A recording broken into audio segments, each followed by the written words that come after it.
내가 1920년에 태어나 이 땅의 흙을 밟은 지도 어느덧 100년이 넘었네. 한 세기를 넘게 산다는 것은 단순히 시간이 흐르는 것을 지켜보는 일이 아니라 인간이라는 존재가 지닌 그 끈질기고도 잔혹한 본성을 수천 번, 수만 번 목격하는 과정이었지. 일제강점기의 그 서늘한 공기 속에서 배고픔을 견뎠고 전쟁터에서 형제끼리 총구를 겨누는 비극을 보았으며 폐허 위에서 한강의 기적이라 불리는 번영이 솟아오르는 것을 지켜보았네. 사람들은 내게 묻곤 하지. 그 긴 세월 동안 가장 믿을 만한 것이 무엇이었느냐고. 그러면 나는 말없이 찻잔을 내려놓으며 속으로 생각하네. 세상에 변하지 않는 유일한 진실은 모든 인간은 철저히 혼자이며 그 고독을 인정할 때 비로소 진정한 품격이 완성된다는 사실뿐이라고 말일세. 특히나 자네들이 가장 가깝다고 믿는 가족이라는 울타리 안에서 벌어지는 그 수많은 비극과 배신의 역사를 생각하면 오늘 내가 하려는 이야기가 자네들에게는 다소 서늘하게 들릴지도 모르겠군. 하지만 105년을 산 이 늙은이의 충고는 결코 자네들을 불행하게 하려는 것이 아니네. 오히려 자네들을 지키기 위한 마지막 갑옷을 입혀주려는 것이니 내 목소리에 귀를 기울여 보게나. 사람들은 흔히 가족을 향해 피는 물보다 진하다느니 모든 것을 공유해야 한다느니 하는 달콤한 환상을 심어주곤 하지. 하지만 내가 강단에서 제자들을 가르치고 수많은 인간사를 관찰하며 얻은 결론은 정반대일세. 가족이야말로 세상에서 가장 예리한 칼날을 숨긴 존재들이 될 수 있다는 사실을 잊어서는 안 되네. 타인은 나를 잘 모르기에 상처를 주어도 겉가죽만 긁고 지나가지만 가족은 나의 가장 취약한 곳이 어디인지, 내가 무엇을 수치스러워하는지 누구보다 잘 알고 있지 않나. 그들이 휘두르는 칼날은 뼈와 살을 분리할 정도로 정확하고 치명적이라네.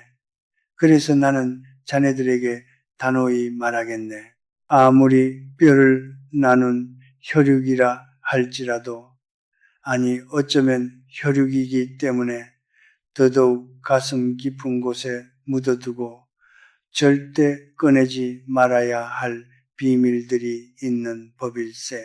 가장 먼저 자네의 주머니 사정, 즉 정확한 자산의 규모를 절대 가족에게 다 털어놓지 말게나. 이것은 단순히 돈을 아끼라는 인색한 소리가 아니네. 2023년 통계청 자료만 봐도 노년기 부모와 자녀 간의 갈등 원인 1위가 무엇인지 아는가? 바로 경제적 지원 문제라네. 인간의 이기심은 본능적인 것이어서 자녀들은 부모의 재산을 자신의 잠재적 권리라고 착각하기 쉽지. 자네가 가진 돈이 얼마인지 정확히 아는 순간 자녀들의 머릿속에서는 계산기가 돌아가기 시작하네.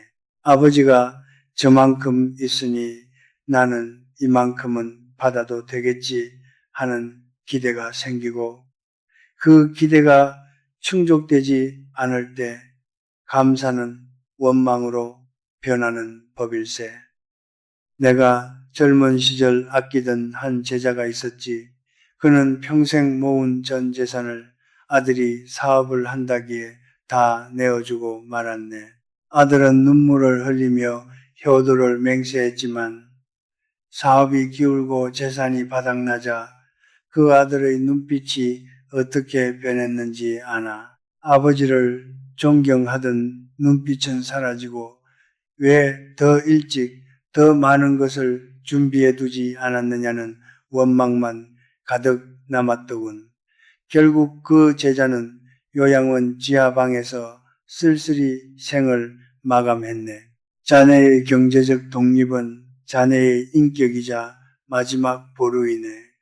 통장의 잔고는 자네가 세상을 떠나기 전까지는 자네만의 비밀로 간직하게. 자네가 돈을 쥐고 있을 때 자녀들은 자네를 우러러보지만 자네가 빈털터리가 된 순간 자네는 그저 짐이 될 뿐이라는 현실을 냉정하게 받아들여야 하네. 두 번째로, 자네의 과거에 있었던 치명적인 실수나 도덕적 결점 혹은 수치스러운 기억들을 가족에게 고백하지 말게나. 사람들은 가족이라면 나의 모든 허물을 덮어줄 것이라 믿지만 그것은 착각일세. 갈등이 깊어지고 감정이 격해지는 순간 자네가 솔직하게 털어놓았던 그 비밀은 가장 강력한 무기가 되어 자네의 심장을 찌를 것이네. 아버지는 그때 그러셨으면서 왜 나한테는 이렇게 말씀하세요?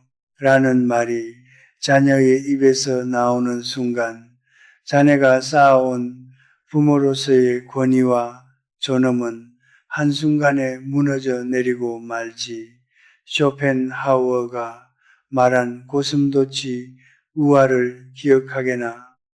추운 겨울날 고슴도치들은 온기를 나누기 위해 서로에게 다가가지만 결국 서로의 가시 때문에 상처를 입고 다시 떨어지게 되지. 적당한 거리, 그 거리가 서로를 다치지 않게 하는 유일한 방법이네. 가족 사이에도 보이지 않는 투명한 벽이 필요하며 그 벽 안에는 누구에게도 보여주지 않는 자네만의 방이 있어야 하네. 또한 자네가 미래에 계획하고 있는 일들이나 꿈을 미리 발설하지 말게. 가족은 때때로 사랑이라는 이름으로 자네의 날개를 꺾곤 하네. 이 나이에 무슨 공부를 하신다는 거예요? 돈 낭비하지 마시고 그냥 쉬세요라는 식의 걱정을 가장한 참견은 자네의 의지를 갉아먹는 독소가 되지. 내가 100세를 넘기며 느낀 것 중 하나는 인간의 성장은 죽기 직전까지 멈추지 말아야 한다는 것이네. 하지만 그 성장의 과정은 철저히 고독해야 하네. 자네가 무엇을 준비하고 무엇을 꿈꾸는지 굳이 설명하려 들지 말게. 결과로 보여주면 그뿐이고 결과가 나오지 않더라도 자네 혼자만의 즐거움으로 간직하면 될 일일세. 타인의 동의나 지지를 구하는 순간 자네의 꿈은 타인의 평가에 휘둘리는 하찮은 구경거리가 되고 말지. 나아가 다른 가족 구성원에 대한 험담이나 부정적인 생각도 절대 공유하지 말게나. 형제간에 혹은 부모 자식 간에 누구를 더 좋아하느니 누가 더 밉다느니 하는 말들은 반드시 돌고 돌아 자네에게 화살로 돌아오네. 엄마가 너 옛날에 이랬다고 하더라는 식의 말 한마디가 평생의 원수가 되게 만드는 것을 나는 수없이 보았네. 입은 무거울수록 귀해지고 침묵은 금보다 더한 가치를 지니는 법이지. 105년을 살며 내가 지킨 가장 큰 원칙 중 하나는 내 마음속의 지옥은 나 혼자 감당한다는 것이었네. 내가 힘들다고 해서, 내가 억울하다고 해서 그것을 가족에게 쏟아붓는 순간 가족이라는 정원은 오물로 가득 차게 되네. 자네들은 아마 내 말이 너무 냉정하다고 느낄 수도 있겠지. 하지만 생각해 보게나 OECD 국가 중 노인 빈곤율과 자살률이 가장 높은 나라가 어디인지 바로 우리가 사는 이곳일세. 평생을 가족을 위해 희생하고 모든 것을 다 내어주었지만 정작 자신이 늙고 병들었을 때 돌아오는 것이 무엇인지 냉정하게 따져보라는 말일세. 나는 자녀들을 사랑하지 말라는 것이 아니네. 자녀들에게 헌신하지 말라는 것도 아니지.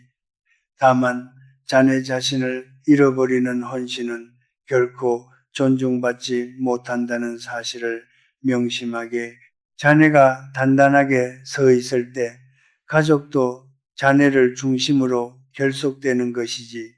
자네가 무너져 내리는 순간 가족이라는 공동체도 모래성처럼 흩어지고 말 것이네. 내가 1950년 전쟁 중에 겪었던 일이 하나 있네. 피난길에 오른 수많은 가족들이 있었지. 그 아비규환 속에서도 끝까지 살아남아 가문을 다시 일으킨 사람들은 대개 비슷했네. 그들은 결코 공황 상태에 빠져 모든 것을 내보이지 않았지. 자신이 가진 비상금을 식구들에게도 알리지 않고 품속 깊이 감춰두었다가 결정적인 순간에 가족의 생명을 구하는데 썼네. 만약 그들이 처음부터 나한테 이만큼의 금괴가 있다고 떠벌렸다면 어떻게 되었을 것 같나?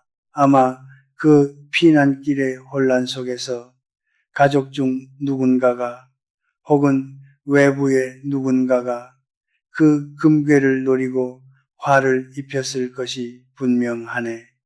비밀은 이토록 강력한 생존의 도구라네.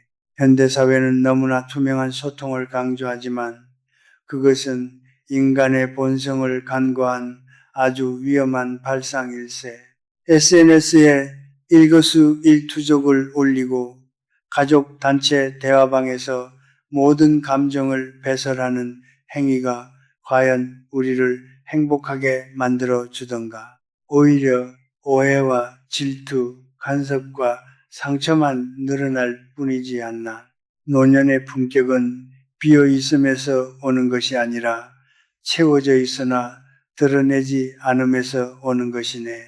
자네의 내면에 깊고 어두운 숲을 하나 가꾸게나 그 숲에는 자네만 아는 비밀들이 숨겨져 있고 자네만 아는 보물들이 묻혀 있어야 하네. 그 숲이 깊을수록 자네라는 인간의 향기는 더욱 짙어지고 가족들은 자네를 함부로 대하지 못하는 신비로운 무게감을 느끼게 될 것이네. 건강에 대한 이야기도 빼놓을 수 없군. 자네가 어디가 아픈지, 얼마나 아픈지를 매일같이 가족에게 하소연하지 말게.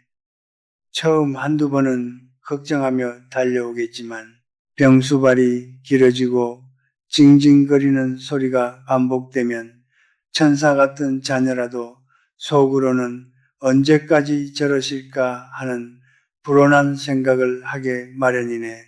이것이 인간의 한계일세. 자네의 고통은 자네가 짊어져야 할 몫이고 병원과 의사의 도움을 받아 조용히 치료하게나 자녀들에게는 괜찮다, 별일 아니다 라고 웃으며 말할 수 있는 여유를 가져야 하네.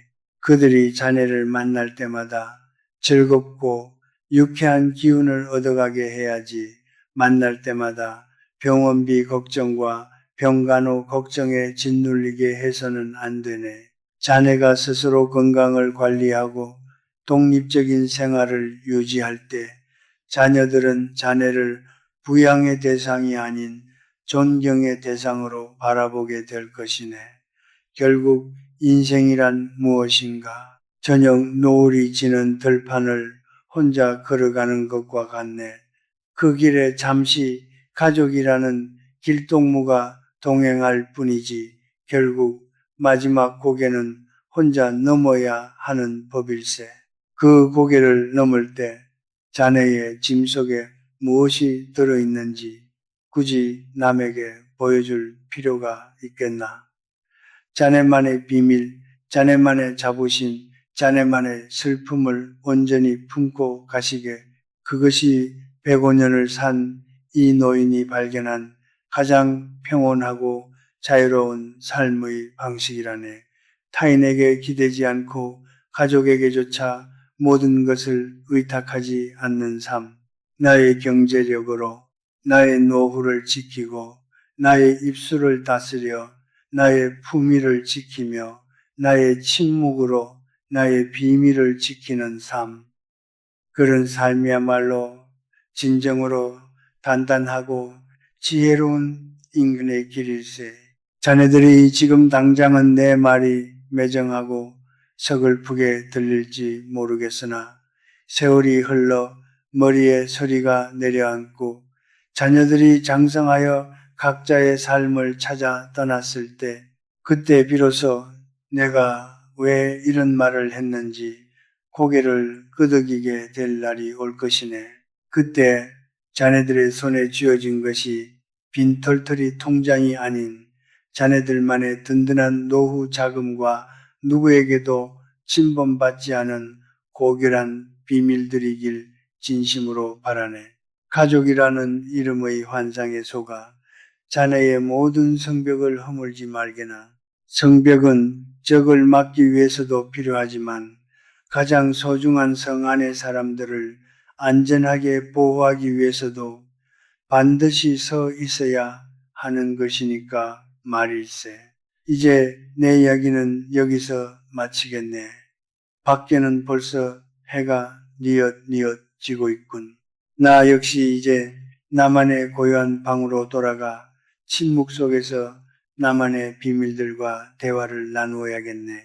자네들도 부디 지혜로운 침묵을 배우길 바라네. 그것이 자네의 남은 생을 지켜줄 유일한 등불이 될 것이네.